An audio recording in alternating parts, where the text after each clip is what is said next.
Hutan ini begitu luas, banyak hal menarik yang bisa kita jumpai dan kita nikmati di dalamnya.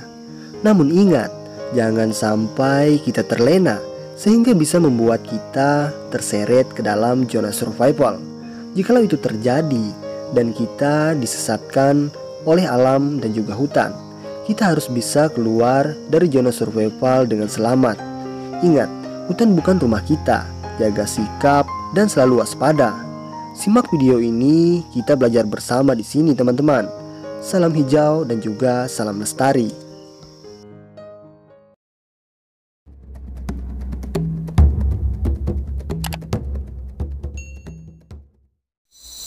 Begini Mas Rahman, bagaimana cara bertahan hidup di hutan agar bisa selamat? Kan banyak request dari teman-teman supaya bagaimana cara mencari jalan keluarnya.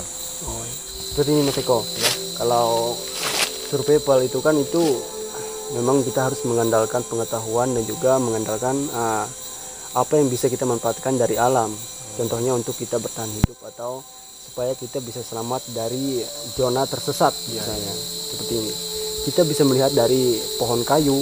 Nah, kita lihat lumutnya Mas Eko. Kalau lumutnya biasanya banyak di sebelah, contohnya seperti ini. Nah, sini kan lumutnya nih ada di sebelah sini. Dan biasanya matahari itu timbulnya dari sini. Jadi kita bisa tahu arah matahari itu di sini dan arah matahari terbenamnya di sini. Nah, itu yang pertama. Terus yang kedua lagi, kita bisa melihat dari akar. Ya. Contoh akarnya seperti ini, teman-teman. Akar ini pertama muncul itu dia melilit ke arah matahari timbul atau matahari pertama keluar ya di pagi hari, dia mengarah ke situ. Jadi kita bisa tahu, oh jadi berarti posisi matahari terbit di sini dan posisi matahari terbenam ini di sini. Yang penting pertama kita berangkat itu kita harus mengetahui arah timur, barat, utara, selatannya. Pertama kita masuk hutan, jangan sembarang masuk aja. Ya. Kita harus bisa mengetahui yang itu dulu supaya kalau kita tersesat kita bisa menemukan jalan keluar. Jadi seperti itu ya Mas. Ya. Kan biasanya banyak teman-teman juga yang seperti kita kan penjelajah masuk ke hutan. Mereka menggunakan kompas atau GPS ya Mas. Itu kan bisa tersesat. Jadi seperti bilang Mas Rahman tadi, dengan mudah kita mencari jalan keluarnya. Kompas atau GPS. Nah, kompas atau GPS ini kalau di hutan itu memang dia akurat sih sebenarnya. Tapi tergantung kan banyak juga orang-orang yang belum bisa mengoperasi kompas atau GPS itu, Mas. Lagian tidak semua orang mempunyai alat itu. Nah, seperti itu. Untuk cara mensiasati kalau kita tidak mempunyai alat kompas atau GPS, misalnya ini kita tersesat. Tersesatnya ini kita ini memang benar-benar buntu ya Mas Eko ya. Kita nggak tahu kemana arah lagi kita untuk keluar. Nah, caranya seperti ini. Cari aliran sungai. Yang pertama, kita cari aliran sungai. Sungai kecil itu dia akan menuju ke sungai yang besar. Kita ikuti aliran sungai, terus ketemu aliran sungai lagi, kita ikuti lagi. Otomatis dia akan menuju ke aliran sungai yang besar. Itu tips ketiganya. Ya, ketiganya. Jadi kita kalau udah ketemu aliran sungai besar, otomatis kita ikuti jalur sungai itu, pasti kita suatu saat kita akan ketemu jalan keluarnya itu. Jadi mungkin ada yang kalau kita tersesat di malam hari, bagaimana Mas caranya? Kalau malam hari ini kan posisinya susah nih ya. Kita mau nyari jalan juga susah, karena kita nggak, istilahnya minim penerangan. Ya. Kalau kita tersesat Modal itu insting aja ya, ya. kita harus kuat-kuat. Pertama, kita cari sumber suara atau bunyi Mas. Sumber suara, contohnya kalau kita ingin mencari sungai, kita harus cari suara binatang yang ada di sungai. Contohnya seperti kodok gitu Mas. Kodok itu biasanya kalau katak atau kodok itu berbunyi, berarti di situ ada air. Ya. Belum tentu itu sungai. Yang pastinya di situ ada air. Karena kalau ada air berarti dari situ tidak jauh ada sungai. Ya. Nah, seperti itu caranya kalau kita di malam hari tersesat. Kan sungai kan banyak jenisnya, ada sungai yang seperti danau Ya. dan juga sungai yang mengalir. Kalau yang seperti danau bisa diikuti nggak Mas? Nggak bisa kalau seperti danau. Contohnya kalau sungai di daerah berbatu, Ya. daerah berbatu itu kita susah menentukan mana hulunya mana hilirnya. Ya. Itu susah kalau sungai berbatu. Jadi kita harus nyari sungai yang benar-benar mengalir. Seperti itu sih. memang sih kalau cuman 1 hari tersesat di hutan itu masih aman saja. Kalau sampai 2-3 hari ya Kita bisa game juga. game over. Game over kalau sampai 2-3 hari di hutan. Jadi seperti itu ya mas. Iya. Terus cara lain selain tips itu kan ada 4 tips. Yang cara yang mudahnya mas seperti apa ya? Ya contohnya kan kita menggunakan pita atau menggunakan parang lah atau menggunakan daun kayu seperti ini mas, bisa lah. Ya itu bisa sebagai jejak kita. Contohnya kalau kita kan otomatis kalau kita tersesat Ya. apalagi kalau kita memang benar-benar laporan, kita berangkat dari desa, Ya. misalnya kita mau ke suatu tempat, kita laporan di desa ini mau ke sini, otomatis kalau sampai lebih daripada waktu yang ditentukan, Ya. kita laporan ya, otomatis orang desa itu mencari. Nah, orang mencari dan kita harus bisa menandakan bahwa ini memang benar jejak kita. Ya, arah Jejak kita ya, supaya orang dengan mudah mencari. Nah, yang pertama kita bisa contohnya bisa buat kalau istilahnya orang Dayak itu patahan kayu. patahan kayu atau kempang ya mas ya. Ya. Lempang kayu itu menandakan, contohnya buat nama di lempang kayu seperti itu. Terus yang kedua kita bisa menggunakan suara atau bunyi mas, suara atau bunyi. Kita cari, nah seperti ini contohnya teman-teman. Ini ada kayu yang ada lumayan besar, terus ada lubang seperti ini. Kita tinggal pukul aja, ini kan dia menghasilkan bunyi atau suara yang nyaring. Ya. Otomatis orang yang mencari itu dengan mudah bisa mendengar tanda-tanda dari kita. Ya, bahwa kita sedang dalam keadaan tersesat. Yang kedua lagi bisa kita gunakan dengan mudah, yaitu dengan menggunakan api.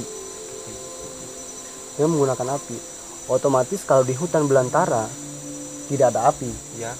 Jadi kita bisa gunakan api, contohnya seperti ini. Kita hidupkan api dulu.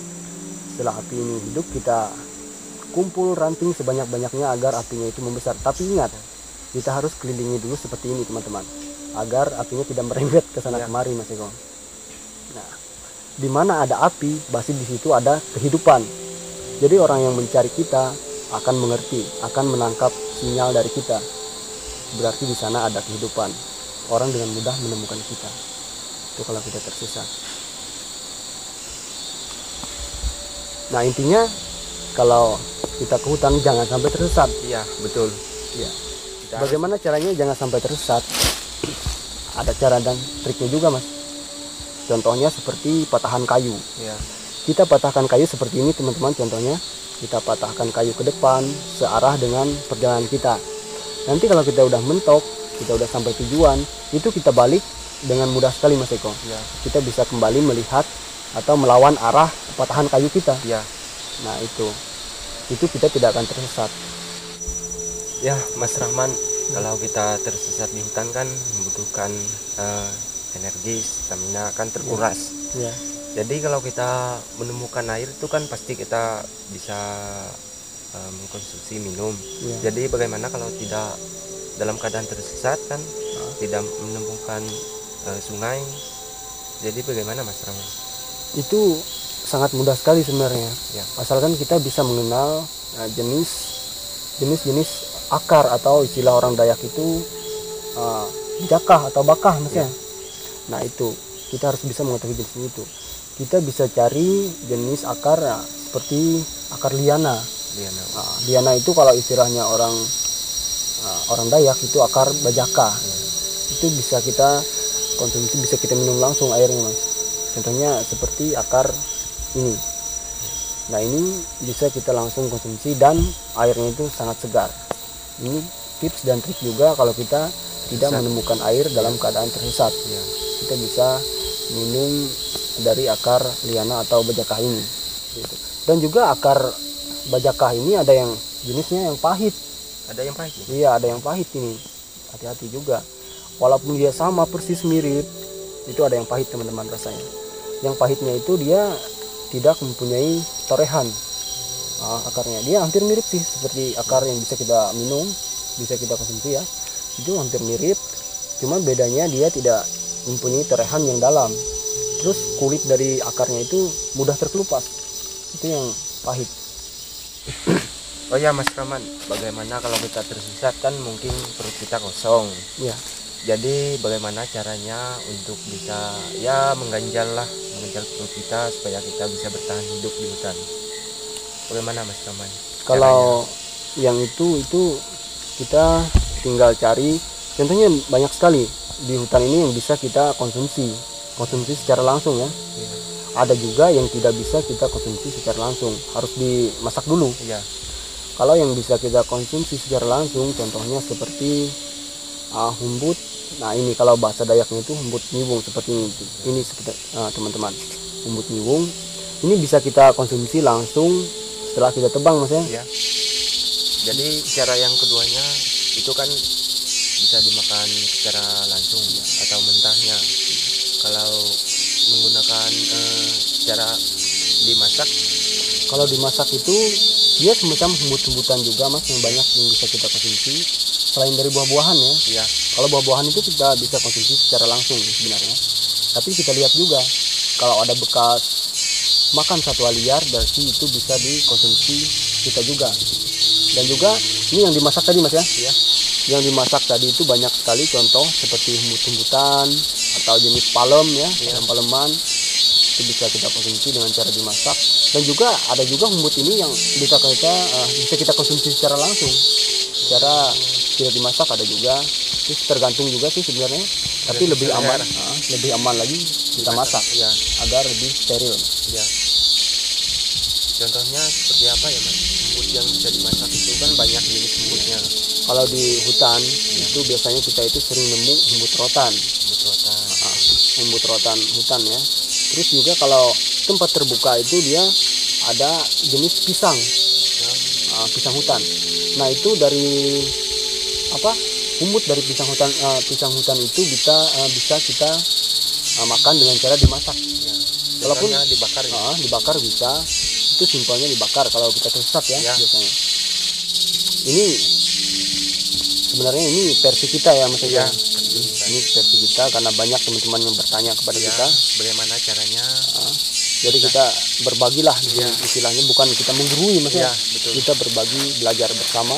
Kalau kami ada kekurangan silakan tulis di kolom komentar juga supaya kita belajar bersama ini, teman-teman.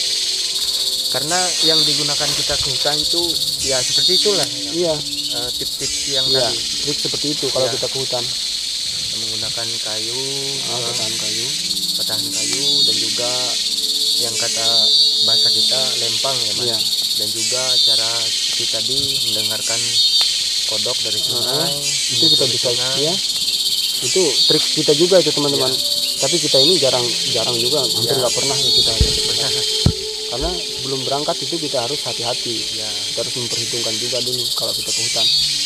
Kalau hutan yang angker ya, tips dan trik tadi itu mungkin belum cukup. Itu ada tips dan trik tersendiri lagi ya, teman. Biasanya itu kameramen kita yang berurusan dengan satwa yang seperti itu ya, mas ya. Yang pastinya intinya kita jaga sikap aja kalau di hutan. Ya betul. Jangan yang aneh-aneh lah intinya. Kalau ada kita bawa makanan, berbagi. Karena seperti ini, teman-teman. Hutan ini istilahnya kita itu bertamu ya ke hutan ini, mas. Ada yang menunggu, ada yang istilahnya rumah orang lah. Kita ini bertamu ke rumah orang. Jadi kita harus hormat kepada orang yang punya